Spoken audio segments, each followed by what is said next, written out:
제가 방금 전에 우리 성도님들에게 광고를 했듯이 11월 1일부터는 이제 정부의 정책이 위드 코로나로 전환이 됩니다. 자, 그래서 이제 우리 교회도 한 예배당 전체 인원의 50%, 그러니까 약 30명 정도 와서 예배를 드릴 수 있게 되고요. 그리고 이제 백신을 완료하신 분들은요, 인원 제한 없이 예배를 드릴 수 있는 기회가 열리게 되었습니다.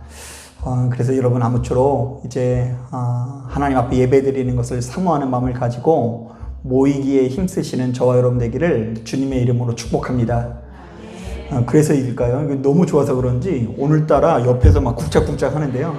뭔가 이렇게 신나는 잔치여서 그런 것 같아요. 오늘 하나님께서 갑절의 은혜를 부으실 줄로 믿습니다.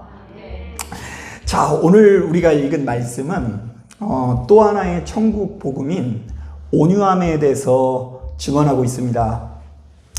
자, 이때 온유함이라는 것은 마음이 부드럽고 말과 행동이 친절한 상태를 말하는데요. 자, 성경에서는 바로 이 온유함이 마음이 가난하고 애통한 사람들의 자세, 곧 자신을 하나님의 종으로 여기는 사람들이 마땅히 가져야 하는 태도라고 소개하고 있습니다. 자, 그러니까 온유함은 단순한 윤리가 아니라 예수 믿는 우리들의 정체성이라고 할 수 있는데요. 자, 우리 한번 따라해 볼까요? 온유한 것은 생명이고, 온유하지 못한 것은 사망이다. 자, 그래서일까요? 마태복음 11장을 보니까 우리 주님께서도 이렇게 말씀하십니다. 아마도 다 알고 있는 말씀인 것 같은데요. 수고하고 무거운 짐진 자들아, 다 내게로 오라. 내가 너희를 쉬게 하리라 라고 말씀하고 계세요. 자, 그러니까 우리가 필연적으로 이 세상을 살다 보면 정말로 수고하고 무거운 마음을 가질 수밖에 없지 않습니까? 자, 우리 정현주 집사님 오늘 하루도 직장생활 하시는 가운데 얼마나 수고 많으셨습니까? 자, 그런데 수고하고 무거운 마음을 가지고 누구한테 나올 때 쉰다고요? 주님께 나올 때 쉰다는 말씀이 있어요. 자, 그런데 그 뒤에 말씀을 보면 많은 사람들에게 알려져 있지는 않지만 우리가 쉼을 누릴 수 있는 조건이 담겨 있는데요. 한번 들어보세요. 나는 마음이 온유하고 겸손하니 나의 멍에를 메고 내게 배우라. 그리하면 너희 마음이 쉼을 얻으리니 이는 내 멍에는 쉽고 내 짐은 가벼움이라 하시니라. 여러분, 이게 무슨 말입니까? 자, 우리가 예수님께로 가면 저절로 쉬고 편안해진다는 이야기가 아닌 거예요. 자, 우리는 주님께 나가서 무엇을 닮아야 한다고요? 주님의 성품을 닮아야 한다라고 말합니다. 자, 그러니까 우리 주님께서는 온유하시고 겸손하신 분이신데, 자, 우리가 이 같은 주님의 성품을 닮아서 우리도 역시 온유하고 겸손한 성품이 될 때에 진정한 쉼을 누릴 수 있다라고 이야기하는 거예요. 자, 우리 한번 따라해 볼까요? 우리의 심령이 온유해질 때 충분한 쉼을 누릴 수 있다. 자, 실제로 우리들은요, 일상 가운데 바로 이러한 경험들을 정말로 자주 하게 되는데요. 자, 하나님과 깊은 교제를 나눈 우리들은 같은 사람이 맞나 싶을 정도로 온유해지는 경험을 자주 하게 됩니다.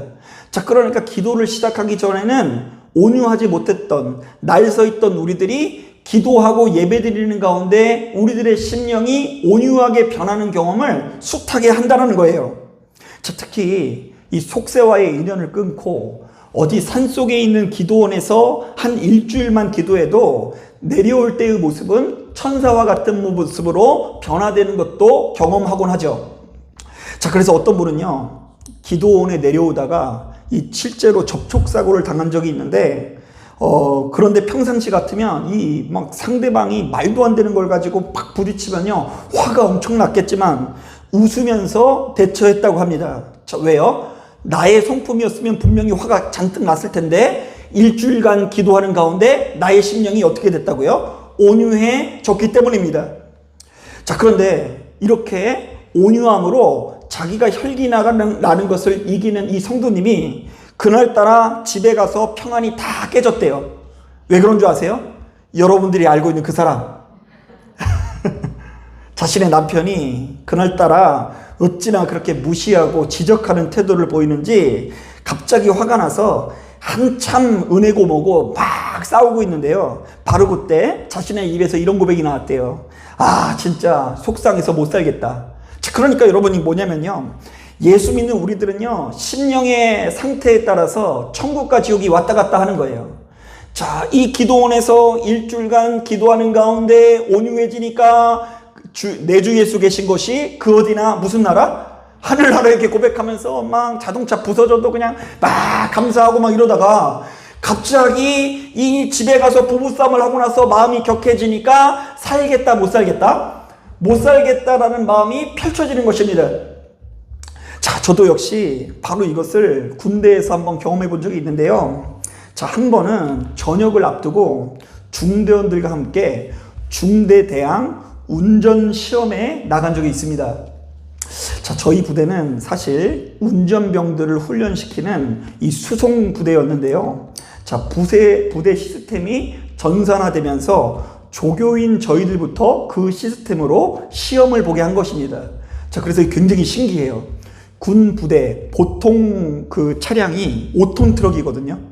자, 그 5톤 트럭을 가지고 운전면허 시험 가보면 뭐 T자, S자 뭐 이런 거 있잖아요. 뭐 평형주차 그 코스가 똑같이 있습니다. 좀 더 크게.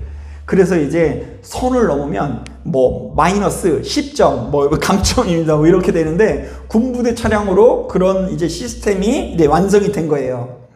자, 그래서 80점이 넘어야 통과하고 80점이 넘지 못하면 탈락인 것이죠.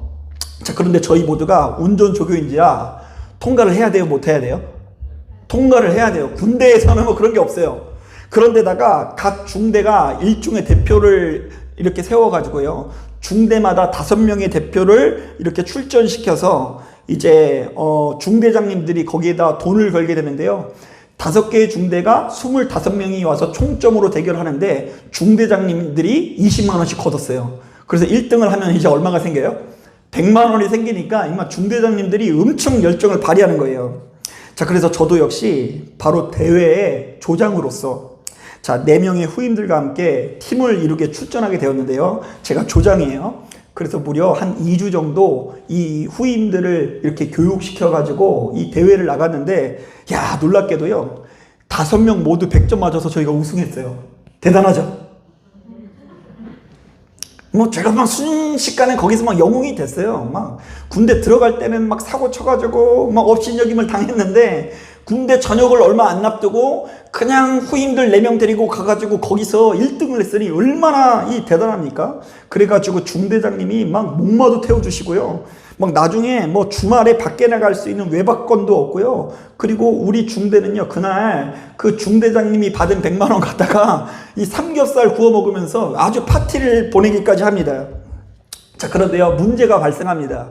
자, 대회를 준비하는 기간 동안 저희 마음 안에 욕심이 들어가고 뭔가 잘해야 되겠다라는 어떤 그런 열정이 들어가니까 후임들을 어찌나 몰아세웠는지 그 후임들이 저를 별로 안 좋아하게 된 거예요. 자, 그 후임들과의 관계가 크게 어긋나게 되었습니다. 자, 그래서 분명히 우승을 했지만 그 후임들을 보면서 제가 마음이 얼마나 불편해졌는지 모릅니다. 야, 내가 좀 더 부드럽게 대했어야 하는데, 자, 내가 그들과 함께 좀 더 즐겁게 대회에 참여했어야 된다라는 생각이 들기도 하고요. 자, 제가 이제 정읍에서 목회하는 중에는 갑자기 이때의 기억이, 잊고 있었던 기억이 떠오르면서 어떤 생각이 드냐면, 그때 그 후임 중에 한 명이 우리 교회에 오면 분명히 등록을 안 하겠다. 얘네들이 내가 목회하고 있는 교회를 얼마나 업신여길까. 그때 그냥 그 100점 맞게 하려고 몰아세웠던 그 선임이 목사가 됐다고 하니 그 사람이 목회하는 교회를 얼마나 업신여길까 하면서 후회가 되기도 했습니다. 여러분, 예수 믿는 우리들이 우리 안에 있는 못된 습성과 기질들을 고치지 않고, 우리가 가지고 있던 어떤 공격적인 말과 행동을 고치지 않고 어떻게 천국을 누릴 수 있습니까? 바로 그렇게 좋지 못한 태도는 결단코 천국을 누릴 수 없는 것입니다. 자, 그래서 잠언서 15장에서도 우리에게 이런 말씀으로 경고합니다. 유순한 대답은 분노를 쉬게 하여도 과격한 말은 노를 격동하느니라. 온순한 혀는 곧 생명나무지만 패역한 혀는 마음을 상하게 하느니라. 하나님을 믿는 우리들은 먼저 우리들의 언행심사가 모조리 달라져야 하는데, 우리들의 언행심사가 유순해지면 분노가 그치고, 우리들의 언행심사가 여전히 과격하면 우리도 모르는 사이에 분노를 격동시키는 자들이 될 수 있다라고 이야기하는 거예요. 자, 사랑하는 여러분, 바로 이런 관점에서 우리들은 정말 냉철한 모습으로, 냉철한 눈으로 스스로의 모습을 돌아봐야 합니다. 나는 지금 어떤 것을 쏟아내고 있는 사람일까? 나의 입술은 온순하여 생명나무 역할을 하는지, 아니면 타인의 마음을 상하게 하는 가시나무 역할을 하는 것은 아닌지 돌아보길 바랍니다. 실제로 우리 주변을 돌아보면 만물 가운데 차갑게 굳어 있는 곳에는 생명이 없습니다. 자, 따뜻하고 부드러운 곳에만 생명이 넘치는 법입니다. 생명 없는 물질은 차갑고 딱딱하지만 살아있는 모든 것은 따뜻하고 부드럽습니다. 자, 심지어 길에 서 있는 나무들도요, 너무 오래 살아가지고 껍질이 단단해지고 껍질이 두꺼워지면 저절로 죽을 수밖에 없대요. 자, 그래서 고목은 다른 것이 고목이 아니라 너무 딱딱해지고 두꺼워지는 게 고목이래요. 너무 두꺼워지면 영양가가 끝에까지 전달이 안 돼서 걔는 이제 나무로서 죽음을 맞이하는 것입니다. 자, 그러나 생명력 있는 나무는 어떤 나무입니까? 부드럽고 연한 가지입니다. 부드럽고 연한 가지에서 푸른 잎이 음트고 아름다운 꽃과 열매가 맺히게 되는 것입니다. 자, 이런 점에서 예수 믿는 우리들도 우리가 나아가는 방향이 딱딱한 쪽이라고 한다면 언제든 우리의 발길을 돌이켜야 합니다. 더 이상 딱딱한 막대기가 되어 생명을 잃어버리고 누군가를 격동시키지 않도록 우리의 말과 행동을 다듬어야 하는 것입니다. 우리가 부드럽고 연한 가지가 될 때에 새싹이 나온다는 것을 기억하시는 저와 여러분들이 되기를 주님의 이름으로 축복합니다. 바로 이것이 에스겔서 36장에서도 증언되고 있습니다. 자, 에스겔서 36장을 보니까 이런 말씀이 있습니다. 새 영을 너희 속에 두고 새 마음을 너희에게 주되. 자, 이때 새 영은 무엇을 말할까요? 성령님을 말하십니다. 우리와 동행하시는 성령의 역사가 우리에게 새로운 마음을 주신대요. 자, 그런데 그 마음이 어떤 마음입니까? 너희 육신에서 굳은 마음을 제하고 부드러운 마음을 줄 것이며. 자, 한번 따라해 볼까요? 성령께서 굳은 마음을 제하시고 부드러운 마음을 주신다. 자, 에스겔 선지자는 우리 예수님께서 이 땅에 탄생하기 훨씬 전부터 우리 안에 거하시는 성령께서 우리의 마음을 부드럽게 하시는 분이라고 말합니다. 자, 그렇기 때문에 오늘날 이 시대를 살아가는 우리들도 성령님과 참되게 교제하고 있다면 우리 안에 있는 굳은 마음이 제거되고 부드러운 마음이 생길 수밖에 없는 것입니다. 예수 믿는 우리들은 타인을 공격하고 무시하는 말과 행동을 버리게 됩니다. 예수 믿는 우리들은 타인을 업신여기고 헐뜯는 말과 행동을 버려야 합니다. 매번 부정적이고 걱정 섞인 말을 쏟아내고 힘이 빠지게 하는 말과 행동을 버리고 보다 긍정적이고 힘이 나는 말과 행동을 가지게 되는 것입니다. 제가 언젠가 함께 신앙생활을 하는 교우들에게 로마서 말씀을 강해 설교하면서 율법적인 신앙과 복음적인 신앙을 비교하면서 아주 집중적으로 말씀을 전한 기간이 있습니다. 자, 근데 그때 한 성도님이 너무 큰 은혜를 받고 스스로의 잘못을 눈물로 돌이키는 것을 본 적이 있어요. 이것만 성령의 역사인 줄로 믿습니다. 자, 자신이 그동안 신앙생활을 너무 잘못했다라는 것입니다. 자신은 너무 율법적이어서 열정은 있으나 주변에 있는 사람들을 조금도 사랑하지 못하고 참고 인내하지 못하고 사사건건 이렇게 뭘 해야 된다라고 지적들을 많이 했는데 주변 사람들이 참 힘들었을 것 같다라는 이야기를 한 적이 있습니다. 한번 따라해 볼까요? 주변 사람들이 나로 인해서 힘들었을 것 같다. 자, 분명히 자기는 누구에 대해서 얘기를 했어요? 누구요? 하나님에 대한 이야기를 했습니다. 예수 그리스도에 대한 이야기를 했습니다. 기도에 대한 얘기를 하고 신앙에 대한 얘기를 했습니다. 그런데 자기는 신앙의 얘기를 했는데 주변 사람들이 힘들었을 것 같다는 걸 깨달았대요.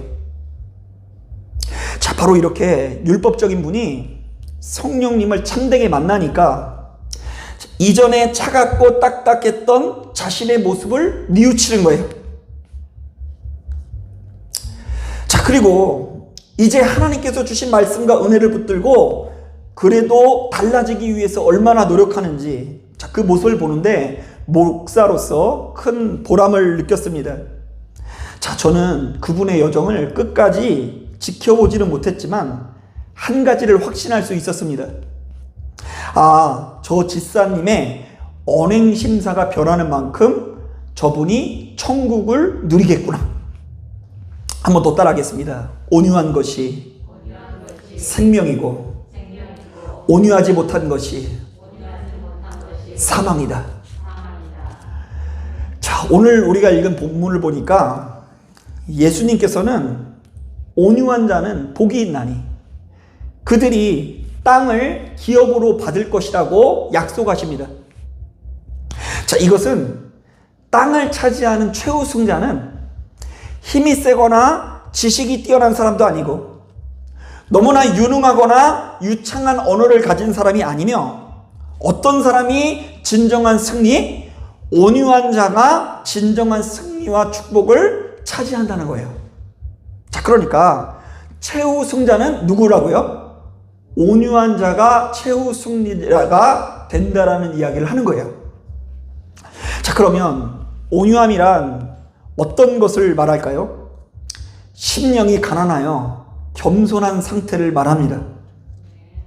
자, 그러면 겸손이란 무엇일까요?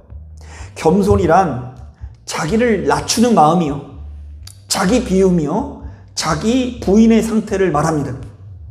자, 그래서 온유한 사람은 그 마음이 겸손하여 언제나 자기보다 다른 사람을 높이고 배려하게 됩니다. 또한 온유한 마음은 인내하는 마음이기도 합니다. 과실이 잘 익으려면 눈보라치는 엄동설한의 추위도 견뎌야 하고 세찬 비바람도 견뎌내는 어떤 인고의 시간을 보내야 되지 않습니까? 자, 바로 이렇듯 예수 믿는 우리들이 천국 복음을 결실하려면 우리에게 무엇이 필요하다고요? 인내가 필요한 것입니다. 자, 이런 차원에서 자신의 성격대로 즉각 반응을 보이는 사람은 절대로 승리할 수 없습니다. 나에게 주어진 고통과 시련을 인내하면서 그것을 참고 겸손한 태도를 끝까지 간직할 때에 최후 승리를 누린다는 것을 기억하시길 바랍니다. 자, 우리들은 평소 입과 혀로만 신앙생활 해서는 안 된다라는 고백을 참 자주 합니다. 자, 그런데 이때 입과 혀로만 하는 신앙생활이란 무엇을 말할까요? 우리 내면에 열매 없는 신앙생활을 말합니다. 자, 특히 너무나 온유하고 겸손한 예수 그리스도의 성품을 거스르고 수시로 우리에게 온유함을 주시는 성령님의 음성을 거절하고 자기 자신의 타고난 성품과 기질대로 사는 사람을 말합니다. 자, 우리가 그저 입술로만 예수를 부르면 결단코 예수의 사람이 될 수 없습니다. 그저 우리의 몸뚱이가 이 예배당에 앉아있다고 해서 천국 복음이 결실하는 것은 아닙니다. 우리의 심령 가운데 그에 걸맞는 열매가 있어야 할 줄로 믿습니다. 우리가 내 안에 거하시는 성령님과 교제하는 가운데 우리의 타고난 기질과 성품을 꺾어버리고 우리의 심령이 이전보다 온유해질 때에 최후 승리를 누리고 땅을 기업으로 받는다는 것을 기억하시길 바랍니다. 자, 마지막으로 한번 따라해 보겠습니다. 온유한 것이 생명이고 온유하지 못한 것은 사망이다. 한 번 더 따라하겠습니다. 온유한 것은 승리이고 온유하지 못한 것은 패배이다. 자, 여러분들은 승리자입니까? 아니면 패배자입니까? 주어진 상황 가운데 끝까지 승리하는 사람 되기 원합니다. 좋은 것을 좋은 방식으로, 좋은 것을 좋은 감정으로 주변의 많은 사람들에게 전할 수 있는 사람 되어지기를 주님의 이름으로 축복합니다. 자, 기도하겠습니다.